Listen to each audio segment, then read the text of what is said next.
आज का मंत्र यजुर्वेद द्वितीय अध्याय मंत्र 6, जिसका विषय है पत्नी घर को स्वच्छ, पवित्र और गति देने वाली होती है। तो यहाँ मंत्र पाठ करेंगे। अभी जो मंत्र में भावार्थ है उसमें कहा घृताची असि, कि हे पत्नी तू घृताची है। इस शब्द के दो अर्थ हैं। पहला अर्थ है जो मल है, जो घर दूषित है, उस घर को शुद्ध और मलों को नष्ट करके उसको पवित्र करने वाली। और दूसरा अर्थ किया है दीप्ति, दीप्त करने वाली, प्रदीप्त करने वाली, चमकाने वाली। तो इस मंत्र में आप देखेंगे कि कितना उच्च स्थान और पत्नी को कितना महान और श्रेष्ठ उत्तम बताया है कि अगर पत्नी घर में न हो तो घर, उसका जो वातावरण है वो दूषित हो जाता है। मगर पत्नी जब घर में होती है तो सब घर में कूड़ा करकट, मल आदि को सबको स्वच्छ पवित्र कर देती है। यानी जो मिट्टी है, मल से अर्थ है जो मिट्टी है, कूड़ा करकट है, जाल हैं, इधर उधर फैला हुआ है सामान, घर जो अस्त व्यस्त है उसे व्यस्त करने, उसको जो व्यवस्थित करने का जो कार्य करती है वो पत्नी है। तो यहाँ जो घृताची का अर्थ है वो है कि पत्नी घर को दीप्त कर देती है, चमका देती है, शुद्ध कर देती है। आप कहीं भी ऐसे घर में जाइए जहाँ पत्नी कुछ समय के लिए कहीं गई हो, या ऐसे घर में जाइए जहाँ पर स्त्री न हो, पत्नी न हो, तो वहाँ आप देखेंगे कि पूरा घर अस्त व्यस्त होगा, कहीं कुछ पड़ा होगा, कहीं कुछ पड़ा होगा। परंतु जहाँ पत्नी होती है, गृहस्थी जहाँ गृहस्थ में पत्नी होती है, वहाँ ऐसा देखने को नहीं मिलता। दूसरा अर्थ जो दीप्ति कहा है, उसका घर हमेशा चमकता रहता है, पवित्रता से भी चमकता है और स्वच्छता से भी चमकता है। आप जिधर दृष्टि डालेंगे वहीं देखेंगे कि घर चमक रहा है। और वास्तविकता है जो घर चमकता है, वास्तव में वो घर गृहिणी के द्वारा ही चमकता है, गृह स्वामी के द्वारा नहीं। गृहिणी गृह स्वामिनी के द्वारा चमकता है। पुरुष पति सफाई करे, खूब सफाई करे उसकी सफाई में, और पत्नी थोड़ा सा भी अपना हाथ का प्रयोग कर दे सफाई में, तो उसमें चमक आती है। इसीलिए वेद मंत्र ने उसे इतना महान उच्च स्थान दिया है कि वो पवित्र करने में उत्तम है, सबसे बड़ी है। आगे इसमें एक शब्द आया है अंश, इसी मंत्र में आया है, जिसके अर्थ दिए हैं गति और पूजन। ये बात भी सत्य है। घर में आप देखें कि गति, सुबह उठती है, पत्नी है, यहाँ पत्नी के रूप में ही देख करके मंत्र आगे इसमें चर्चा की है। वैसे तो एक स्त्री जब घर में होती है तो वो माँ भी होती है, अनेक रिश्ते होते हैं, और बड़ी है तो वो दादी भी होती है, माँ भी होती है, बहू भी होती है। परंतु यहाँ जो एक जिस तरह से देखा गया है वो पति और पत्नी के रूप में है, पत्नी के रूप में उसको देख करके बात की है इस मंत्र में। कहा कि वो गति देने वाली होती है। सुबह उठ जाती है, सुबह उठते ही सबसे पहले अपना थोड़ा ध्यान करके और अपने परिवार के लोगों को उठाती है। उठाने के बाद जल्दी से स्वच्छता, पवित्रता, खान पान ये सारी व्यवस्था, स्नान कर लो, तुम ब्रश कर लो, तुम जल्दी से तैयार हो जाओ, तुम्हें स्कूल जाना है, पूरा घर में गति दे देती है। और अगर पत्नी ना हो, यानी स्त्री जो घर में गृहिणी है वो ना हो, सोए पड़े रहेंगे, कोई नहीं उठेगा। तो इस मंत्र में जो आया है, अंत शब्द आया है, वो गति देने के लिए है। और दूसरा का पूजन, पवित्रता। देखो पूजन की बात जब आती है ना, तो ये बात भी सत्य है, आप झुटला नहीं सकते। पूजन, पूजा पाठ करने में जितना योगदान गृहिणी का होता है, पत्नी का होता है, उतना पति का नहीं होता।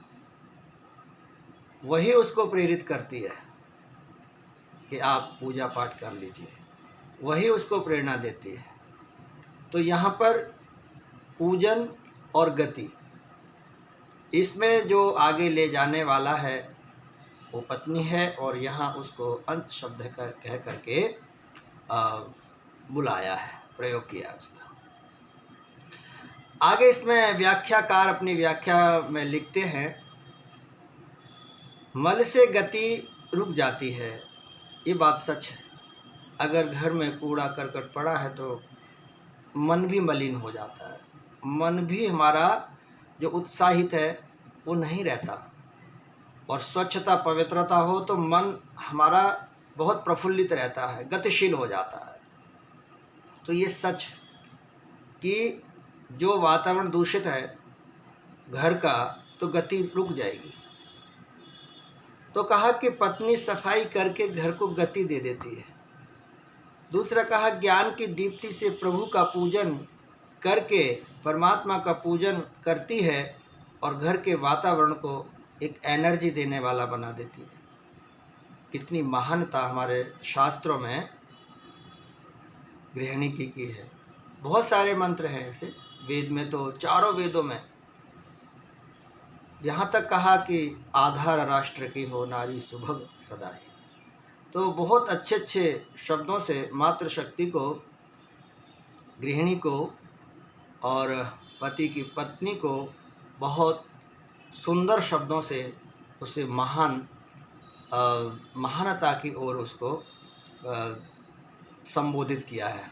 महान शब्दों से उसे संबोधित किया है। आगे इसी मंत्र में आया है नामना जुहू। तो नामना जुहू का जो उन्होंने एक अर्थ खोला है, हु दाना दानयो हो। इसमें कहा कि दान व अदान करने वाली है।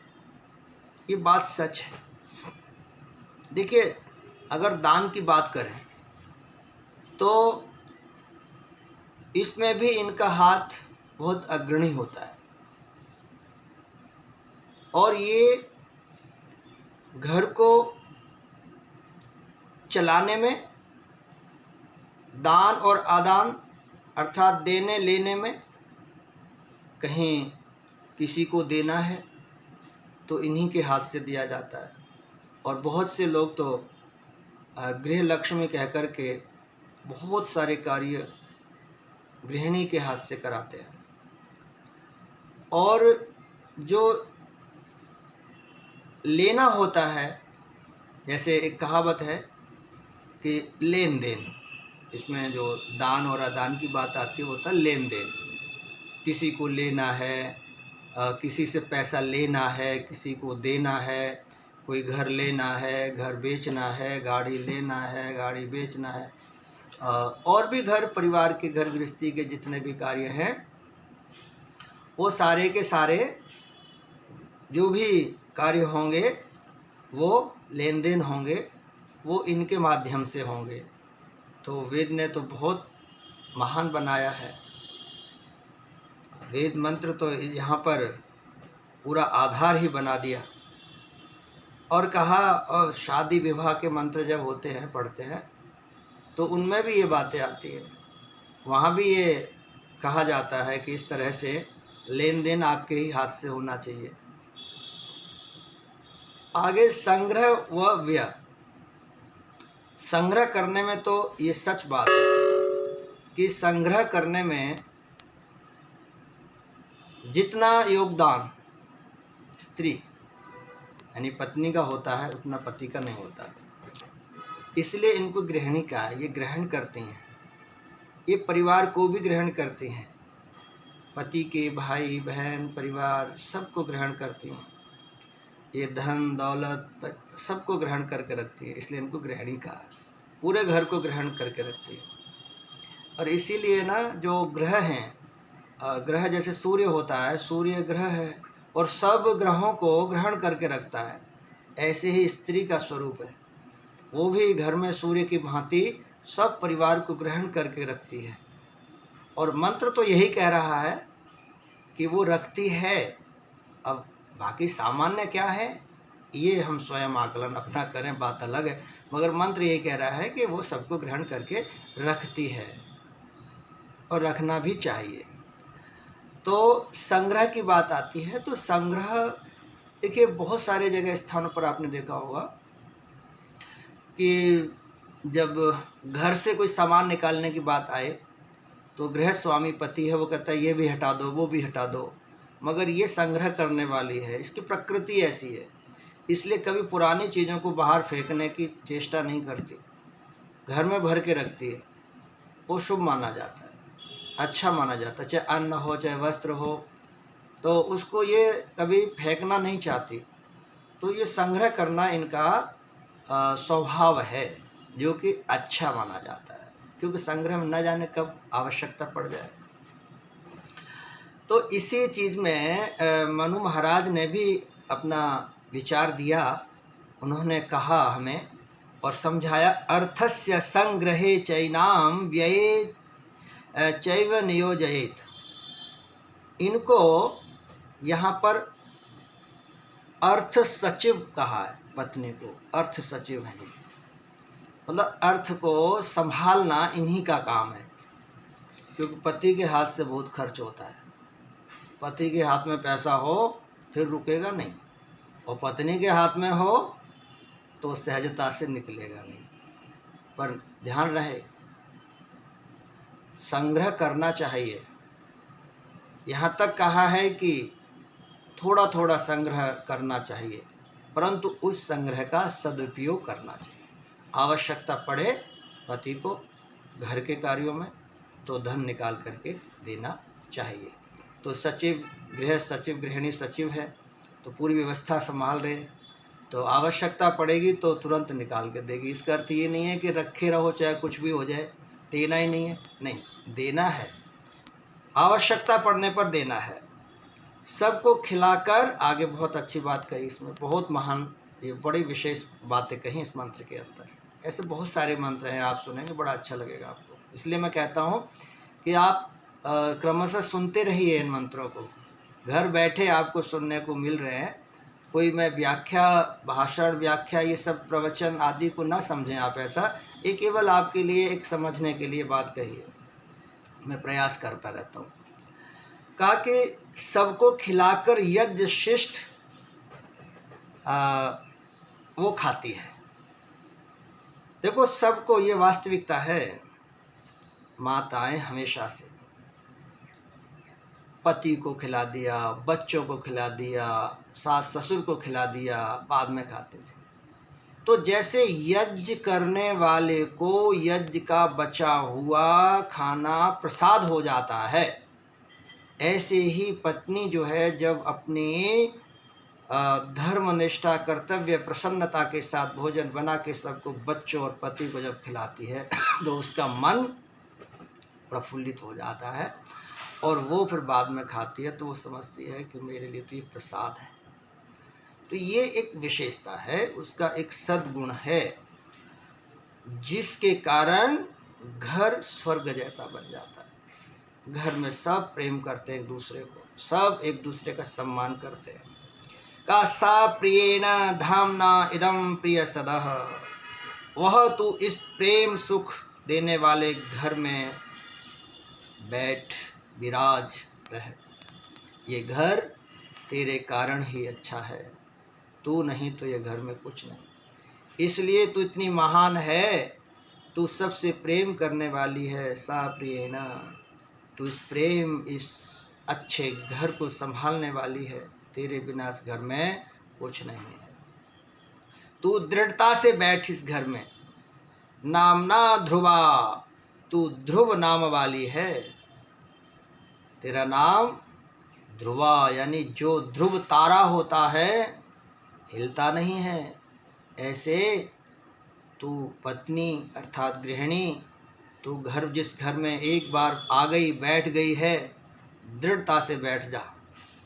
फिर चाहे परिवार हो, समाज हो या सांसारिक, आध्यात्मिक, भौतिक, कोई भी परेशानी हो, तू डट के उसका मुकाबला कर, क्योंकि तू शक्ति रूपा है, तू शक्ति है। तेरे समान कोई नहीं है। इतनी बलवान है तू कि जो निश्चय कर ले वो कर सकती है। तो वेद मंत्र में कहा तू ध्रुव की तरह है, दृढ़ है, मजबूत है।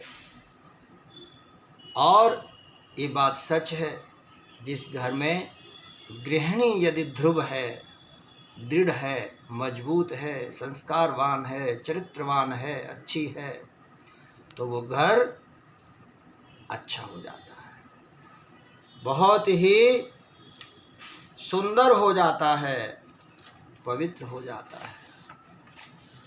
तो यहाँ मंत्र गृहिणी को बहुत सम्मान की दृष्टि से और जिम्मेदारी उसको देते हुए देख रहा है।